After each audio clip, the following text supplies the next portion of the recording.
Hi everybody, and welcome to or back to my channel. My name is Crystal Bay, and today we are continuing a series about marriage, and I will be telling you 5 things that I learned now coming up on year 5. Can you believe that it's like 5 years in for me already? If y'all have been with my channel from the beginning, thank you for sticking with me. And I'm gonna just keep telling y'all these little nuggets and, you know, trying to help us out. Okay, because this is kind of stuff I wish I knew. Let's get into it.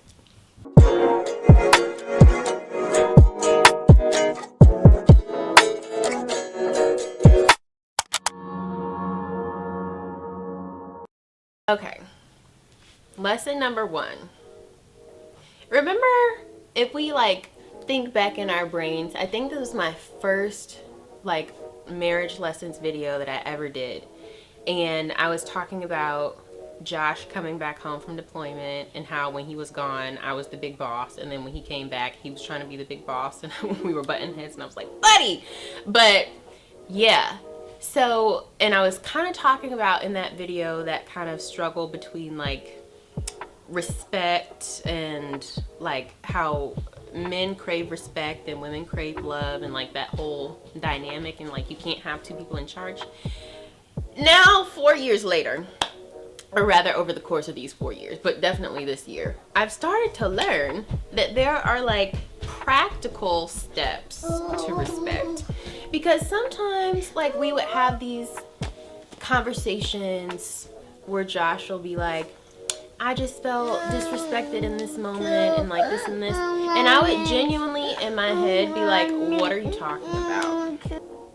Yeah, I would genuinely in my head be like, what are you talking about? What do you mean you feel disrespected or you felt disrespected in this conversation? Because in my mind, I'm like, I don't be yelling, I don't be saying anything crazy, I don't be cursing, I don't be all rah rah or what have you.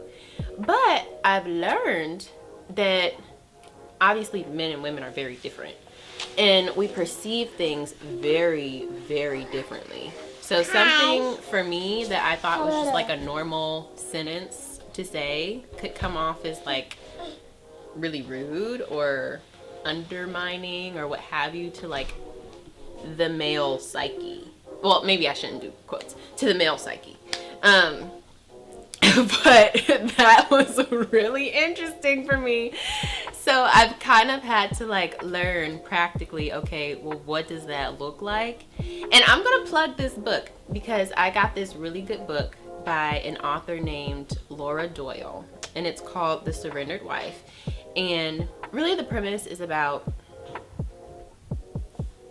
relinquishing control so that you can do less as a wife and live your best life, because she was saying a lot of the behaviors that come out really stem from our control issues, and I was like, dang, I do be having control issues sometimes.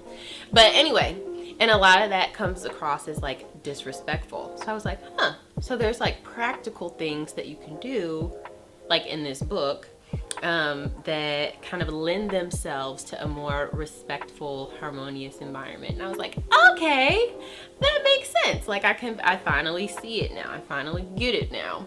So yeah, I will update y'all in year 6 on how that ends up going. But I'll say in this first few weeks to month of me implementing some of these practical things, I've definitely noticed a huge difference. So if you guys want to know some of what those practical things are, I could definitely leave some stuff in the description box and where to find that book, because it's really, really good. Okay. Number 2. This is a relearning, I think. But men really do care about making us happy. My husband used to ask me all the time, will this make you happy? Will that make you happy? When he would get me things or do things for me, or when I would talk about things that I wanted to do, his follow-up question was always, well, will that make you happy? And I never understood that. I never understood it, because in my brain, I was like, well, what does it matter? Like, who cares if it makes me happy? Like, it's just something that I want to do, or like what have you. And I just never understood why he would always ask me that. Yeah, I guess it just really went over my head until this year. But it's just like, oh, like, you care deeply about making me happy because, you know, as they say, I guess, happy wife, happy life. So, yeah, I don't know why that took me so long to learn, but just know that they really do care deeply about making you happy. So whenever you have those moments of just like, ugh, pure frustration, or you're just like, they are not getting it, or like, it seems like they can't get it right, or what have you, it's really just grounding to remember that they really do deeply care about making us happy. And so, you know, I'm sure you married a good guy. Like, he cares about making you happy. Give him a little break. Number 3 is let them father in their own way and figure it out. And you may just learn something. So recently, Josh took Elora out of town for a couple weeks to like give me a little break, and he had some things to do and what have you. And like, we would be on FaceTime sometimes, and I would just see him like getting frustrated and trying to, you know, figure things out with her, and like figure out how to dress her, and figure out, you know, like what a good routine would be for her, and like all of those things. Because typically I'm the one that's like, you know, stay-at-home momming and with her and things like that. But it was just really cool to just let him, and it goes back to that relinquishing control thing that we talked about, but just let him do his thing and see how he figures it out, because he will figure it out. And just let him father in his own way, and let him experience all the kinks and learn. Daddy. No, don't call Daddy. We're talking about him behind his back on the internet. Yeah, and so that's really cool. So number 3, I learned to just, you know, let them father in their own way. They might learn something and you might learn something. Number 4, prioritize daily self-care. This is another thing I learned from that book. Like I said, I'm gonna try to link it, or like put the information for it down below in the description, because it really was so enlightening for me. Because as a mostly stay-at-home parent, I just like put all of my energy and attention into, you know, our scheduling and our food and our education and, you know, all of those good things. And I don't really do certain things for myself on the day-to-day. Hi. Hey, boo. Hi. Hi. Hello. Hi. Coming in here. Doing good. How are you? I'm good. I'm actually talking about you right now. That's cool.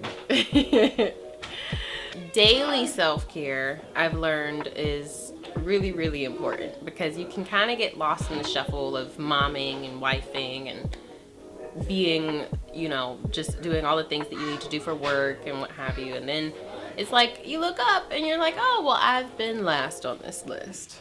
So that's definitely lesson number 4, which has served me well recently. It's a good one.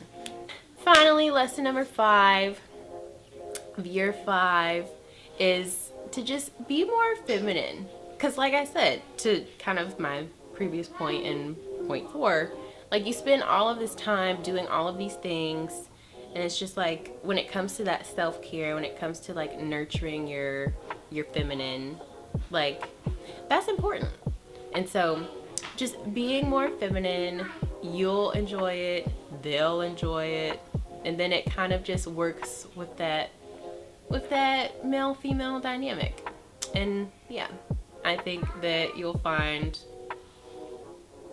that it'll work in your favor. Yeah. You know what that side look was. You know what it was. But anywho, if you like these videos, definitely give me a thumbs up, comment, subscribe, and share, and turn on the post notification bell so that you're notified every time that I make an upload. And yeah, if you haven't seen lessons 1 through 4, definitely go back and watch those because I'm learning right along with you guys. This is new to me, it's new to you, and you know, our more seasoned wives, definitely get down in the comments and let us know what else we should be put on to. Okay, all right, I'll see you guys in the next one. Bye.